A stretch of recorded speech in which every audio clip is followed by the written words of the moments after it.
अस्सलाम वालेकुम dear subscriber and my dear student. उम्मीद है आप अच्छे होंगे, आपके रोज़े शरीफ रोज़े मुबारक अच्छे गुजर रहे होंगे। जैसे कि मैंने वादा किया था आपसे कि स्पेशल टिप्स और टेक्निक्स में आपको बोर्ड के एग्ज़ाम के पॉइंट ऑफ व्यू से बताऊंगा, जिसमें मोस्टली स्टूडेंट अच्छे स्कोर करते हैं। इवन मैंने 10 साल सेंटर मार्किंग की है बोर्ड ऑफिस में, और इन्हीं आतों से घट से मैंने 85/85 स्टूडेंट को मार्क्स प्रोवाइड किए हैं। लेकिन वो कौन से स्टूडेंट है, वो किस तरह के स्टूडेंट है जो अच्छे स्कोर करते हैं बोर्ड एग्ज़ाम में, या वो अच्छे स्कोर कर सकते हैं बोर्ड एग्ज़ाम में। वो इंग्लिश में एक मिसाल है, कहते हैं nothing is impossible in the world. दुनिया में कोई चीज़ नामुमकिन नहीं है। इसी दुनिया में लोग आते हैं, मेहनत करते हैं और अपने मंजिल तक पहुंच के मूव करते हैं और जाते हैं। लिहाजा आपके जहन में एक चीज़ तो पहली चीज़ होनी चाहिए कि डर ख़त्म होना चाहिए। दूसरा, टेंशन ना लिया करें, रिलैक्स चीज़ों को लिया करें।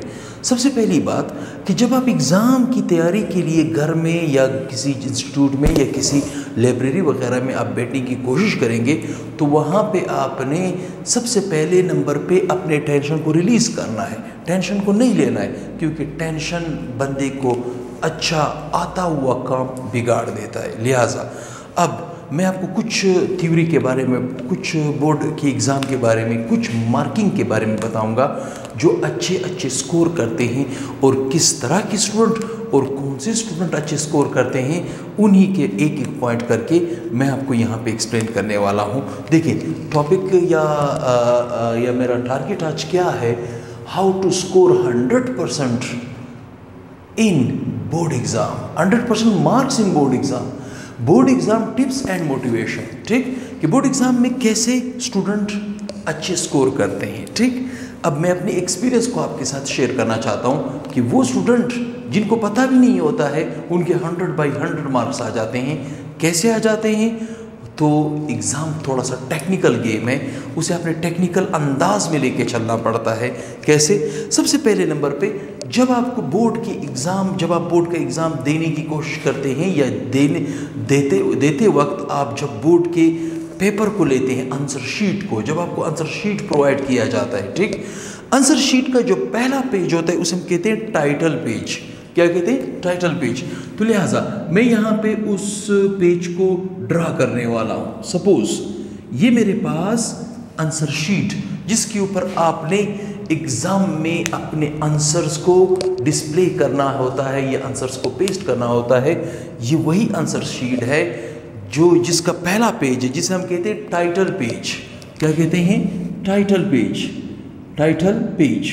ठीक, अब टाइटल पेज में अगर आप गौर से देखेंगे तो आपको टाइटल पेज में यहाँ पे 10 ब्लॉक्स आपको मिलेंगे, 10 ब्लॉक्स मिलेंगे, और आखिर में लिखा होगा टोटल मार्क्स।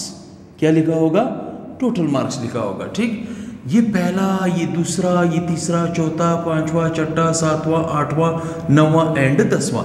मतलब ये लिखा होगा 1, ये होगा 2, ये 3, ये 4, ये 5, ये 6, ये 7, ये 8, ये 9 और ये 10। ठीक, ये चीज़ें मैं क्यों बताना चाहता हूँ आपको?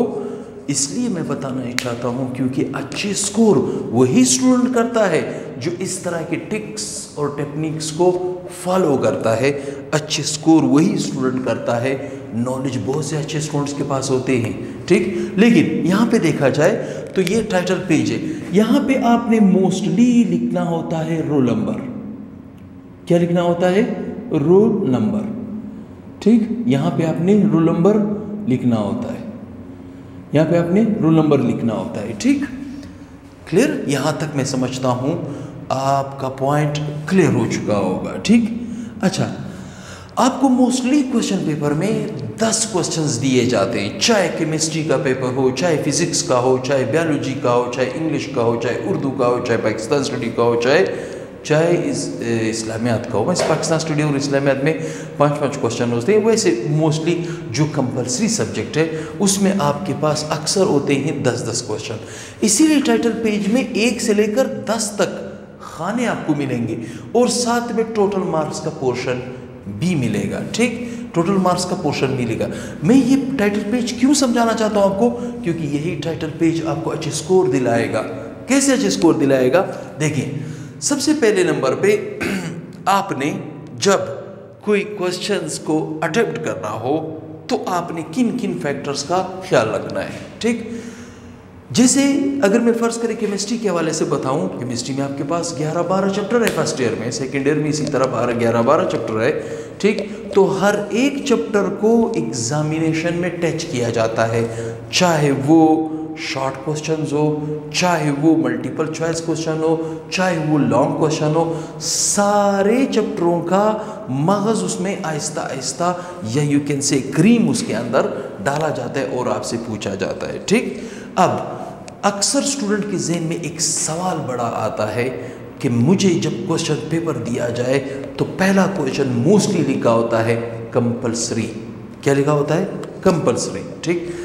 आप इस चीज़ को दिमाग से निकालें कि कंपल्सरी, कंपल्सरी का मतलब ये है खुदा ना खास्ता अगर मैंने नहीं लिखा, अगर मैंने अटेम्प्ट नहीं किया तो मैं फेल हो जाऊंगा। स्टूडेंट के दिल में एकदम डर बैठ जाता है। डर को निकालें, रिलीज करें। वो जो पहला क्वेश्चन होता है जिसके ऊपर लिखा होता है कंपल्सरी, क्या लिखा होता है? कंपल्सरी। वो कंपल्सरी का मतलब ये है अगर आप उस क्वेश्चन को अटेम्प्ट करोगे तो वो उस क्वेश्चन के कटने के, उसके मार्क्स कटने के चांसेस कम होते हैं। अक्सर शॉर्ट क्वेश्चंस होता है, अक्सर मल्टीपल चॉइस क्वेश्चन होता है जो आपको फुल के फुल नंबर दिलाता है। तो कंपल्सरी क्वेश्चन को छोड़ना नहीं है आपने, लेकिन ये भी डर निकाल दी दिल से कि मैंने खामखा कंपल्सरी पोर्शन को करना है या मैंने कंपल्सरी पोर्शन को हल किया या नहीं किया तो मैं फेल हो जाऊंगा। ये डर आपके जहन में नहीं होना चाहिए, ठीक। अब जैसे मोस्टली 10 क्वेश्चन होते हैं और 10 के 10 में से आपने कम से कम 5 का आंसर देना होता है बोर्ड ऑफिस में, ठीक। अब एक जवान आता है, ठीक, कोई भी, अली है, अकरम है, असलम है, जो भी है, एक जवान आता है, ठीक। वो क्या कर रहा है? वो क्वेश्चन क्वेश्चन क्वेश्चन और क्वेश्चन और क्वेश्चन और क्वेश्चन को अटेम्प्ट करने की कोशिश करता है, ठीक। सपोज वो क्वेश्चन नंबर 3 को अटेम्प्ट करता है, 5 को करता है, 6 को करता है, 7 को करता है, 1 को करता है एंड 2 को करता है, ठीक। अब आप कहोगे सर ये क्या बात कर रहे हो, एग्जाम में हमें सीक्वेंस फॉलो करना पड़ता है। Yes, you are right, sequence important है, लेकिन इट डजेंट मीन कि इम्पोर्टेंट का मतलब ये है कि सीक्वेंस, पहला क्वेश्चन है आपने हमेशा उसको पहला क्वेश्चन लिखना है, दूसरा क्वेश्चन है आपने उसको हमेशा दूसरा क्वेश्चन लिखना है। गलत। अगर आपको आखिरी क्वेश्चन आता है, आपका वेल कॉन्फिडेंट है, आप उसको अच्छी तरह अटेम्प्ट कर सकते हो, तो आपने सबसे लास्ट वाला क्वेश्चन सबसे पहले भी कर सकते हो, ठीक। अब गौर से याद रखें, अक्सर स्टूडेंट क्या करते हैं, पहला क्वेश्चन उनको पेपर में नहीं आता, वो उसको छोड़ देते हैं या उनके लिए खाली जगह छोड़ देते। गलत। खाली जगह नहीं छोड़ा करें, खाली जगह नहीं छोड़ा करें। अगर आपको आखिरी क्वेश्चन सबसे पहले आता है तो सबसे पहले पेज पे उसको ड्रा करें, दूसरे क्वेश्चन को ड्रा करें, तीसरे क्वेश्चन को ड्रा करें। तो कहने का मतलब ये है कि खाली ब्लैंक पेज नहीं होना चाहिए, क्योंकि स्टूडेंट के पास 2 तरह के स्टैम्प होते हैं। एक होता है दी एंड स्टैम्प, ठीक। एक होता है ब्लैंक स्टैम्प, ब्लैंक स्टैम्प, ठीक। 2 तरह के स्टैम्प होते हैं। अगर आपने खाली पोर्शन छोड़ा, खाली जगह छोड़ा, तो हो सकता है उसको ब्लैंक स्टैम्प की जगह पर उसके हाथ से दी एंड का स्टैम्प लिख ले और दी एंड का स्टैम्प लगे, तो आपका मटेरियल पूरा ज़ाया होने के चांसेस होते हैं, ठीक। जैसे मिसाल, एक बंदा आया, एक स्टूडेंट आया, उसे question number 3, question number 5, question number 6, question number 7, question number 1, question number 2, ये सारे अटेम्प्ट किए। उसको कितने क्वेश्चन करने थे? 5। 1 2 3 4 5 6, ठीक। 5 क्वेश्चन करने थे। ये कितने क्वेश्चन है? ये तो 6 है, ठीक। तो एक बंदे ने 5 की जगह 6 क्वेश्चन अटेम्प्ट किए। सपोज उसने इस क्वेश्चन के अंदर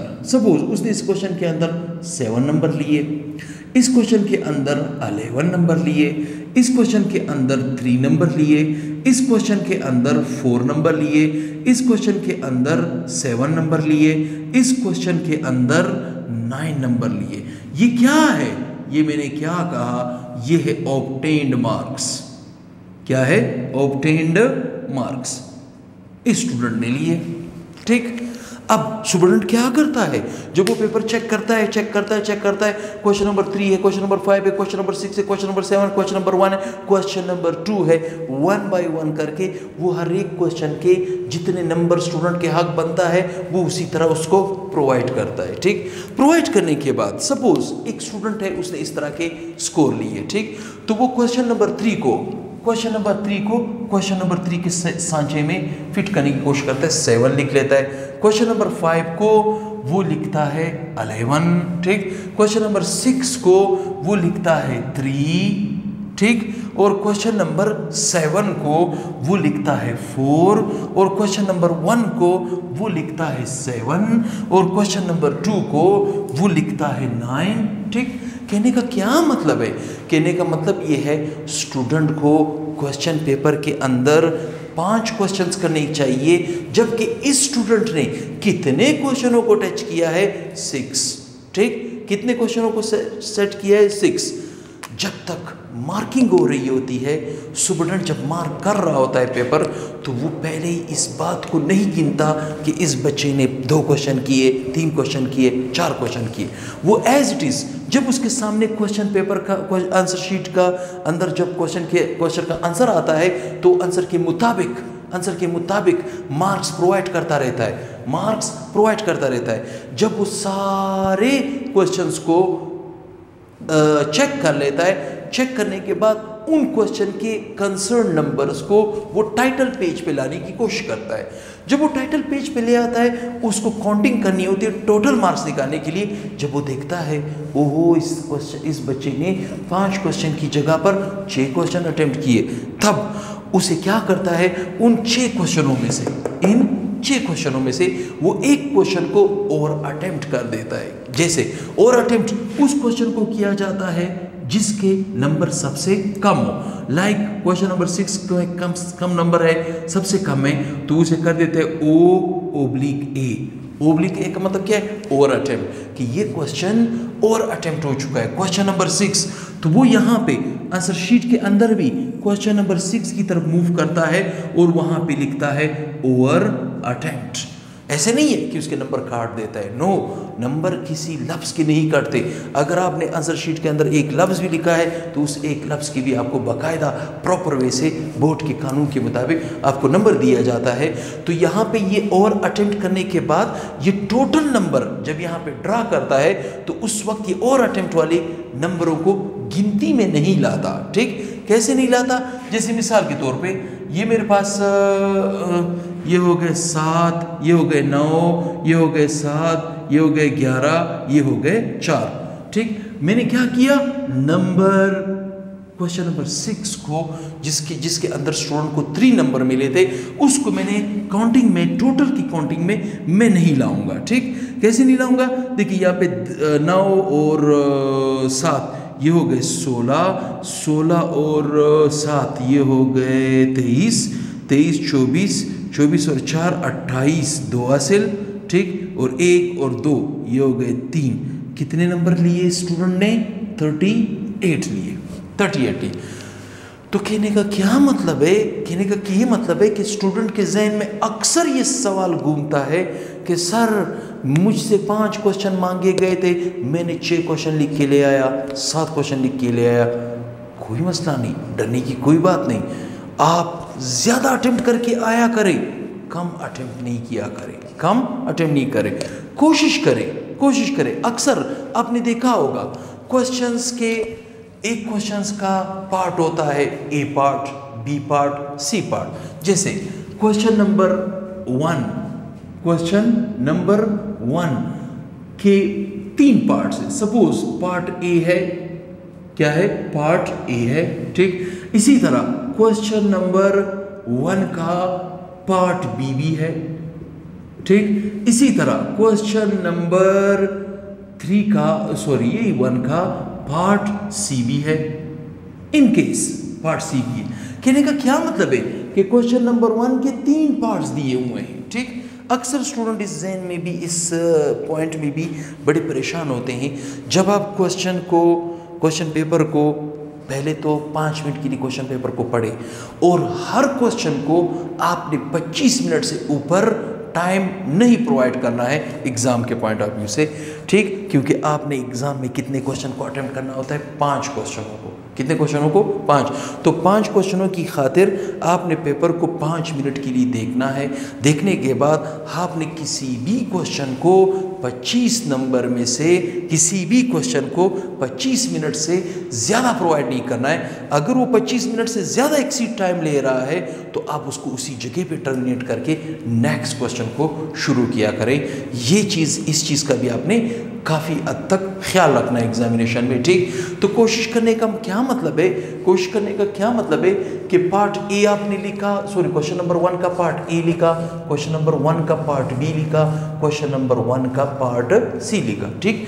बहुत से ऐसे स्टूडेंट होंगे जो क्वेश्चन नंबर 1 का पार्ट ए जानते हो, पार्ट बी जानते हो, पार्ट बी में कंफ्यूज हो रहा हो, ठीक। वो क्या करता है, पार्ट ए लिखता है, पार्ट बी लिखता है, पार्ट सी के लिए जगह छोड़ देता है। गलत, जगह ना छोड़ा करे, क्योंकि वहां पे ब्लैंक स्टैम्प लगना चाहिए। गलती से कभी कभार दी हैंड का स्टैम्प लग जाता है, उसके बाद आपका सारा मटेरियल ज़ाया हो जाता है। लिहाजा आपने खाली जगह किसी जगह पे नहीं छोड़नी है। अगर क्वेश्चन नंबर 1 का पार्ट सी आपको बाद में आपके जहन में आता है तो आप आखिर में भी लिख सकते हैं। बाकायदा आपने क्वेश्चन नंबर 1 लिखना है और पार्ट सी लिखना है। जो भी एग्जामिनर होता है वो कंसर्न नंबर आपको प्रोवाइड करता रहता है। जैसे फ़र्ज़ करें क्वेश्चन नंबर 1 में इसमें आपने एक नंबर लिए, इसमें आपने 2 नंबर लिए, इसमें आपने 3 नंबर लिए, ठीक। तो टोटल कितने बने? 6। तो क्वेश्चन नंबर 6 में या क्वेश्चन नंबर 1 में आपने कितने नंबर लिए? 6। तो आप यहाँ पे 6 भी लिख सकते हो। कहने का क्या मतलब है, इन चीज़ों का आपने ख्याल रखना है। अक्सर स्टूडेंट के जहन में ये होता है कि हमने बोर्ड की एग्ज़ाम में 5 क्वेश्चनों को ही अटेम्प्ट करना है। अक्सर स्टूडेंट में मैंने देखा है और कॉन्फिडेंट भी ना रहे, और कॉन्फिडेंस भी बंदे को ले डूबता है। कैसे और कॉन्फिडेंस? जैसे आपने अक्सर एग्ज़ाम में देखा होगा टाइम बाकी होता है, कुछ स्टूडेंट उठ जाते हैं, सीना तान के निकलते हैं, तो हमने पेपर अर्क कर दिया, वो जस्ट आपको कंफ्यूज कर रहा है। आपने अपने फेवर को फोकस करना है। अगर आपने वक्त से पहले भी पेपर को कंप्लीट कर दिया तो आप उसको रिवाइज करें, दोबारा से चेक करने की कोशिश करें, दोबारा से उसे प्रूफ रीडिंग में लाया करें, क्योंकि इंसान कभी कभार अच्छा क्वेश्चन भी अपनी गलती की वजह से गवा देता है। तो कहने का क्या मतलब है कि आपके पास जितने भी क्वेश्चंस आपको आते हैं, आप कोशिश करें एग्ज़ाम के अंदर, जब तक आपसे स्टूडेंट पेपर छीन नहीं लेता, जब तक स्टूडेंट आपसे पेपर नहीं लेता, स्टूडेंट पेपर आपसे लेता नहीं है, तब तक आपने एग्ज़ाम के अंदर लिखना होता है। आप लिखा करें, एक्स्ट्रा शीट दिया करें, और जो चीज़ भी आप लिखते हैं उसे आप कोशिश करें अच्छे फोकस अंदाज में लिखा करें। हाँ, एक चीज़ और मैं आपको बताना भूल गया, उर्दू और इंग्लिश के हवाले से स्पेशली, या यू कैन से केमिस्ट्री में भी आप ये प्रोसीजर को फॉलो अप कर सकते हो। जैसे वो टाइटल पेज हुआ, ये नेक्स्ट पेज हुआ, ठीक, और ये आपके पास और नेक्स्ट पेज हुआ, ठीक। यहाँ पे अक्सर मोस्टली क्या होते हैं, लाइनें लगी होती है, ठीक। आंसर शीट के अंदर लाइनें लगी होती इस तरह, यहाँ पे भी लाइनें लगी होती इस तरह, ठीक। तो आपने क्या करना है, अक्सर स्टूडेंट को मैंने ये भी देखा है, वो एक लाइन को लिखते हैं आंसर शीट में, दूसरे को छोड़ देते हैं, तीसरे को लिखते हैं, चौथे को छोड़ देते हैं, पांचवें को लिखते हैं, पांचवें को छोड़ देते हैं। गलत, पांचवें को छोड़ देते हैं। कहने का क्या मतलब है, आपने जब कभी आंसर शीट देखा तो कम से कम कोशिश करें 3 उंगलियां इस तरफ, 3 उंगलियां इस तरफ। कहने का क्या मतलब है, कहने का क्या मतलब है कि आपने आंसर शीट के लेफ्ट साइड पे भी 3 इंच, राइट साइड पे भी 3 इंच एरिया को आपने खाली छोड़ा। आप मटेरियल यहाँ पे लिखा करेंगे, ठीक। मटेरियल सपोज आपने हेडिंग दे दी, ठीक। हेडिंग के बाद अक्सर मोस्टली आप कोशिश करें इस लाइन को चौड़ा करें, इसके नीचे यहाँ से लाइन शुरू करें, लाइक दिस, यहाँ से लाइन शुरू करें, यहाँ से लाइन शुरू करें, ऐसे लिखा करें, ऐसे लिखा करें। ऐसे नहीं कि आंसर शीट में आपने राइट साइड पे भी लेफ्ट साइड पे भी 3-3 इंचेस जो आपने छोड़े हैं वहाँ पे आप लाइन ड्रा करके मटेरियल लेके, गलत। ये आपने घर में प्रैक्टिस करनी है अच्छी तरह। 3 इंच इस तरफ, 3 इंच इस तरफ। इससे होगा क्या, आपका छोटा क्वेश्चन भी काफ़ी लेंथ पकड़ लेगा, काफ़ी लंबा हो जाएगा। अगर एक क्वेश्चन 2 लाइनों में आ रहा है वो 5 लाइनों में आएगा। अगर एक क्वेश्चन 10 लाइनों में आ रहा है वो 20 लाइन पकड़ेगा। मतलब 20 लाइन का मतलब है वो 20 एरिया पकड़ेगा। खूबसूरत भी लगेगा, दूर से आप पेपर को देखोगे बड़ा ही अच्छा, बड़ा ही स्मार्ट लगेगा। हाँ, अब एक और चीज़ मैं बताना भूल गया, ठीक। अक्सर स्टूडेंट कुछ न कुछ और मिस्टेक भी पेपर के अंदर करते हैं। कैसे, ठीक, कैसे? आपने पेपर को हल करने के लिए 2 पेनों को यूज करना है, एक ब्लैक और एक ब्लू, ठीक। स्टूडेंट के लिए, फॉर स्टूडेंट, ठीक। स्टूडेंट के लिए आंसर शीट में सिर्फ 2 पेन की इजाजत है, एक ब्लैक पेन, दूसरा ब्लू पेन, ठीक। ये 2 पेन स्टूडेंट की प्रॉपर्टी है, वो एग्जाम में यूज करेगा, ठीक। जबकि 2 पेन मार्किंग वालों की प्रॉपर्टी होती है। जैसे मिसाल के तौर पे सब एग्जामिनर जो आपके पेपर को चेक करेगा, सब एग्जामिनर, ठीक, सब एग्जामिनर रेड पेन को यूज करता है। रेड पेन, किस पेन को यूज करता है? Red pen. जो हेड एग्जामिनर होता है, जो हेड एग्जामिनर होता है, ठीक, उसकी प्रॉपर्टी क्या है? ग्रीन पेन की, ग्रीन पेन। कहने का क्या मतलब है?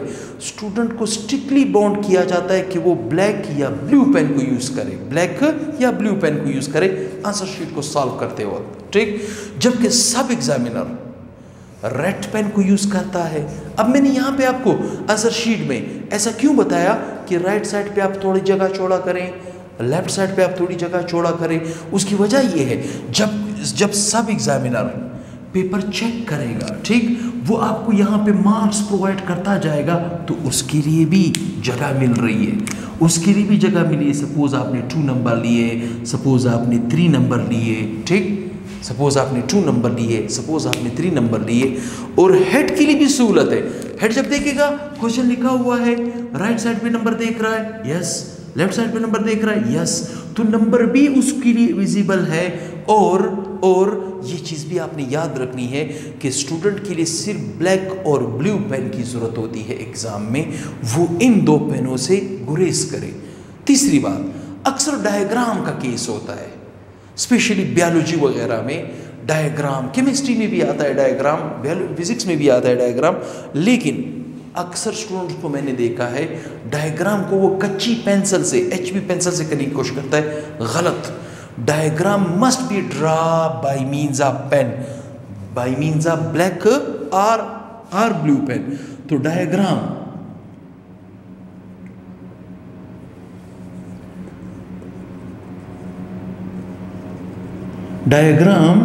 must be draw by means of black or blue pen, black और ब्लू पेन, ठीक। जो डायग्राम होता है, चाहे वो बायोलॉजी में हो, चाहे वो केमिस्ट्री में हो, चाहे वो फिजिक्स में हो, डायग्राम में आपने स्पेशली ये ख्याल रखना है कि डायग्राम में पेंसिल, कच्ची पेंसिल की इजाज़त नहीं है, आपने ब्लैक या ब्लू पेन को यूज़ करना होता है। और डायग्राम का ये भी हरगिज़ मतलब नहीं कि आप डायग्राम को इतना ज़्यादा टाइम दे दो कि आपका टाइम सारा चला जाए, आपके पास और टाइम ना बचे दूसरे क्वेश्चंस के लिए। लिहाजा डायग्राम, सपोज आपसे मांगा गया है स्टमक, ठीक, स्टमक का डायग्राम, तो स्टमक का डायग्राम आप किस तरह बनाते हैं? इस तरह कर दें, लाइक दिस। ये कितनी जल्दी बन गया, क्या इसके ऊपर कोई टाइम लगा? नो। डायग्राम का पेपर के अंदर हरगिज़ मतलब ये नहीं है कि आप उसको इतना खूबसूरत कर दो कि आपका 3 घंटे ज़ाया कर दे। नो, एग्ज़ाम के अंदर डायग्राम का सिर्फ एक स्केच बनाया जाता है और उसके बड़े बड़े पोर्शन को लेबल किया जाता है, उसके बड़े बड़े पोर्शन को लेबल किया जाता है। ठीक, तो कहने का क्या मतलब है, एग्ज़ाम में अक्सर वो स्टूडेंट ज़्यादा स्कोर करते हैं जो और अटेम्प्ट के क्वेश्चंस को हल करने की कोशिश करता है। ठीक, जब वो हिम्मत नहीं आ रहे, सपोज़ यहाँ पे 5 है, सपोज़ यहाँ पे 3 है, सपोज़ यहाँ पे 2 है। अब देखिए कितने क्वेश्चंस और अटेम्प्ट हो गए, कितने क्वेश्चंस और अटेम्प्ट हो गए, 5 तो हमारे पास सॉलिड मार्क्स थे और इतनी जितने भी और ज़्यादा है वो सारे और अटेम्प्ट में चले गए। ठीक, जैसे और अटेम्प्ट हम अक्सर कम मार्क्स वालों को करते हैं, ये और अटेम्प्ट हुआ, ठीक, ये वाला और अटेम्प्ट हुआ, ये वाला और अटेम्प्ट हुआ, ये वाला और अटेम्प्ट हुआ। क्वेश्चन नंबर 8, ठीक, 1 2 3 4 5 एंड 6, एक और आपने इसको और अटेम्प्ट करना है। कहने का क्या मतलब है, कहने का मतलब ये है कि आपने एग्ज़ाम में 5 क्वेश्चनों को कोशिश करें, question number 1, question number 2, question number 3, जिस तरह आपको आ रहा है आप उसी तरह आंसर देने की कोशिश करें।